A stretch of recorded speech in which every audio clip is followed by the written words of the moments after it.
This is another video on my buying property in Spain. Now, I've done quite a few of these videos now, guys, over the years. If you check out my playlist on buying property in Spain, there's quite a few there.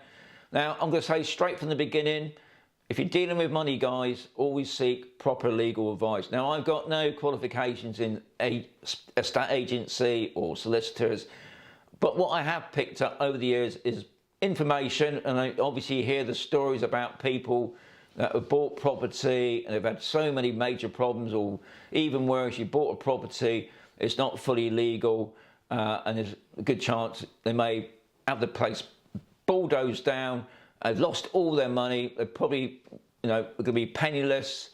That's some of the things that can happen here in Spain, and unfortunately still can happen here in Spain. Just a reminder, if you check below this video, there's all the information about this video. Also, please check out my playlist, guys. I've got loads of videos where I live, on Campersel, in the area, Murcia. There's loads. Also, if you want to fund me, that would be fantastic. There'll be a link below. Also, don't forget to check out the Lobster deal. I've got a good deal with Lobster, and not forgetting currencies direct. As I always say, guys, you've got to keep watching, or else you're going to miss something. I've called this video "Don't Rush Paying the Deposit." I think one of the things that I was always worried about when I bought our property was obviously straight away, as soon as you see the place that you love, you don't want to lose it. So you put a 10% deposit down depending on which region, because I'm going to say it's also, there's 17 different provinces here in Spain, and they do differ from region to region. So the deposit might be 10% here, and in another region maybe it's 12%. So just bear that in mind when you're thinking about buying a property. Now, one of the things that did interest me, because I watch it, no doubt you do as well, guys, and that's about the Place in the Sun series on Channel 4. I watch it mainly because it's usually in our area, so it's always interesting to see what's on the market and how they portray it. But obviously they're trying to make it attractive. They show the lovely area, maybe some food and things like that, and obviously the lovely property that they're looking at. But they do tend to miss out some of the extras, especially if you're buying an apartment or you're on some sort of resort. There'll be some sort of community fee, which usually throws in little extras. Another one is parking. A lot of property here, especially in the smaller villages, the streets are pretty narrow, so you've got to try and park your car somewhere. So you may end up paying for some sort of rental fee, I don't know. So just bear that in mind. But anyway, they also do a YouTube channel, which I think is worth checking out, guys, because this is what I did. I was watching a video on YouTube by A Place in the Sun. I'll put a link below to give you some idea, and I thought it's pretty interesting because it was on the basis of paying their deposit, had a few problems. So it's called A Place in the Sun Revisited by Carrie and Stephen. Now, they bought a property down in the south of Spain. Anyway, check it out. It's pretty interesting, I must say. In Spain, any debt tied to the property is transferred to the new owner when the property is sold. This means it's pretty critical to ensure that there's no debts attached to the property, or they're all covered by the terms of the contract. And what that means really is that when you buy the property off your vendor, hopefully he's made sure he's got no debts. And I mean, what I mean by no debts, I don't mean he's taken out a loan. That does happen, unfortunately. But I'm on about if he's been caught speeding, and he's got some speeding ticket fines that he hasn't paid, or he's been fined for something else. It all goes on the property. So hopefully the solicitor and the vendor has sorted all that out. But just in case you have a sudden shock once you own the property.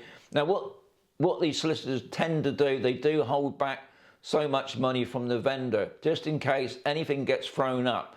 Now, I think they hold back about 10,000. I might be wrong, but I know they do hold some money back just in case there are some problems. Always remember that you can choose your own notary, your bank, your solicitor. You do not need to use the services suggested by your estate agent. Now, look, obviously, what that means is your estate agent, he probably knows a bank nearby. I can't say, all the banks here in Spain are pretty similar, and most banks here in Spain, you have to remember, guys, they do charge bank charges. I get a quarterly charge of about 36 euros, I think. That's for the both of us. But I think there are some banks that do free banking. Obviously, they want you to pay your pension into it. But you've got a choice of which bank you want. Obviously, the solicitor and obviously the notary. Now, obviously, the notary, you haven't got much choice on that, I don't think. I think where we live in Mazarron here, we've got 2 or 3. The banks, obviously, you got a selection of banks. Obviously, solicitors, there's loads of solicitors. And obviously, the estate agent, to make things handy for you, to make things easier for you, will suggest those. Obviously, they get a commission if they you take those on. But most estate agents are pretty legit here. But you got that choice, and that's entirely up to you. Okay, the buying process here in Spain. First, the buyer makes an offer. If it's accepted, then the buyer and the seller sign a preliminary contract, and the buyer pays a deposit of typically about 10% of the purchase price. The contract with the sale is usually signed in front of a notary, at which point the full price of the taxes and other costs become due. So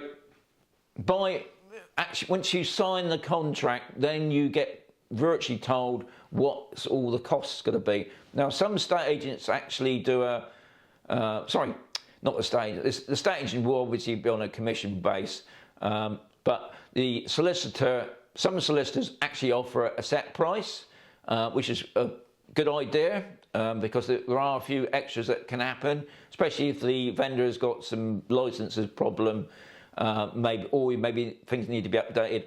So there is that offer there as well. So it's always a good idea to check out solicitors' fees, which I presume is pretty difficult. I know when we went through the whole process, what we done really is we set a price range of a property we wanted to buy, and then we added another 10 to 20,000 on top of that for removal fees and obviously any other extras, especially with taxes and that. And that's something else you're going to have to ask the estate agent for, about those sort of price, if they can give it to you. Right, apparently the shortest time of buying process can take approximately a week, believe it or not, to 2 weeks.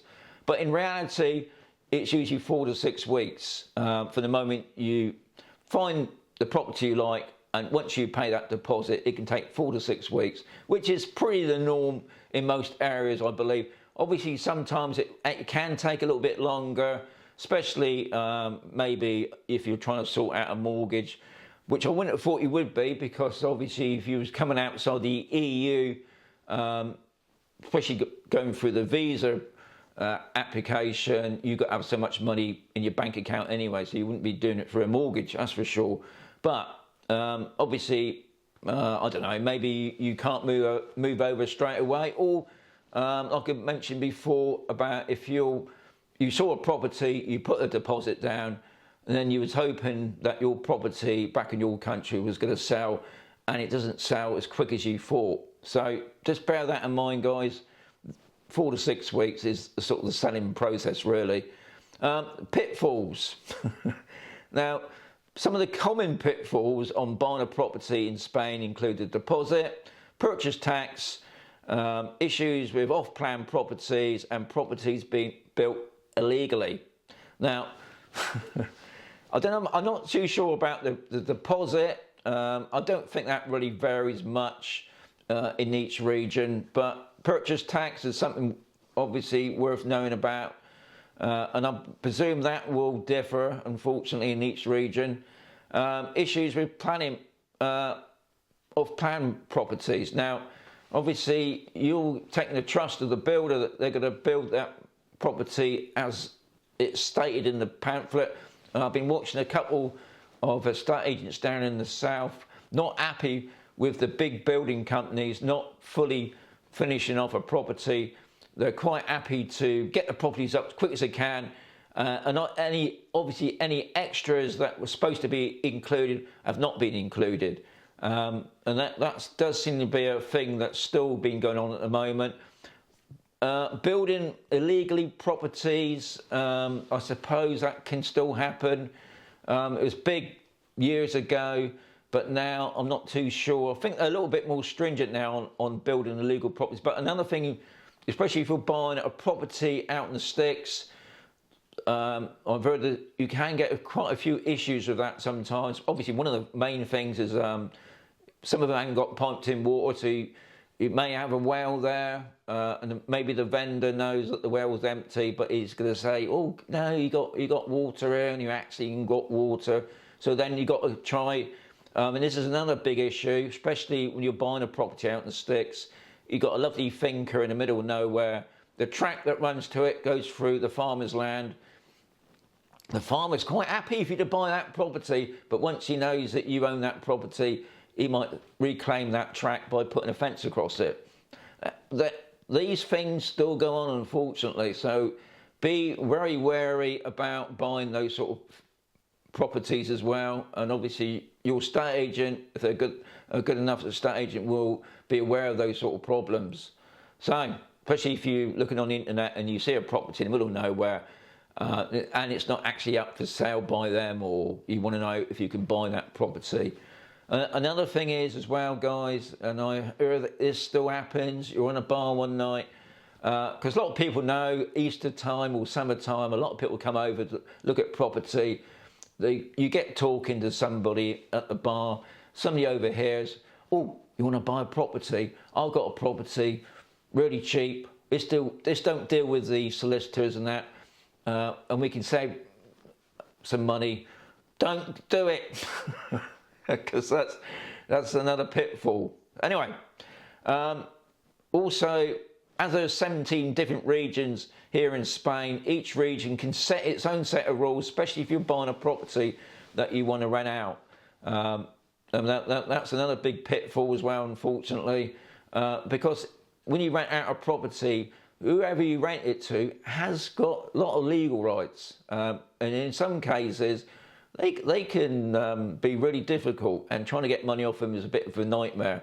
So yeah, check out your especially if you're going to buy a property to rent out, because I know obviously a lot of people buy holiday lets and they come over for the 90-day thing, and then they sort of think, "Oh, maybe I could rent it out." As long as you rent it out with a proper renting agency, you should be okay. But obviously if you do it privately, you can come unstuck there.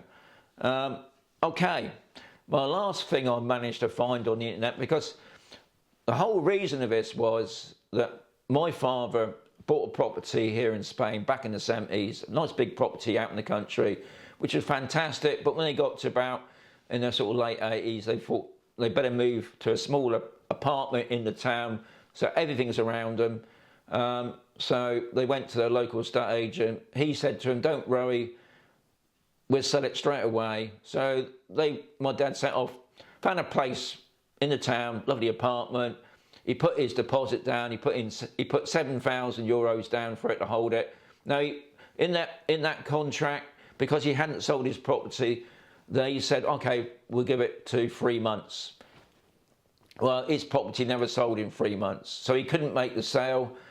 Because he couldn't make the sale, he lost his 7 grand, which is difficult. I mean, I wouldn't want to lose 7 grand.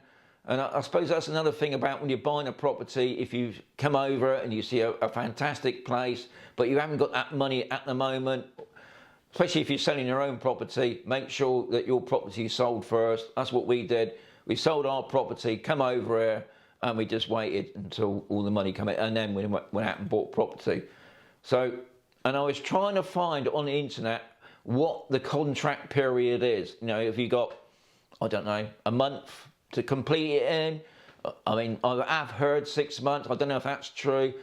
So just before you give them the deposit, just find out how long you're given to complete the whole sale. But this is another thing I've got to read out to you as well, guys. if you fail to go through with the purchase being signed, the deposit contract, you will lose all of your deposit to the vendor. However, if the vendor backs out before signing the deeds, then the vendor will have to pay back double the deposit. So, I mean, that's something that's on the bonus side.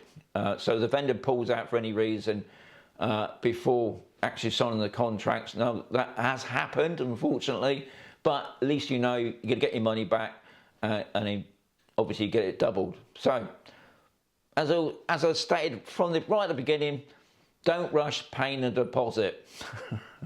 Hope you find these videos interesting, guys. My next video I'm going to be bringing out is why I bought on Campersol in the Mercia region.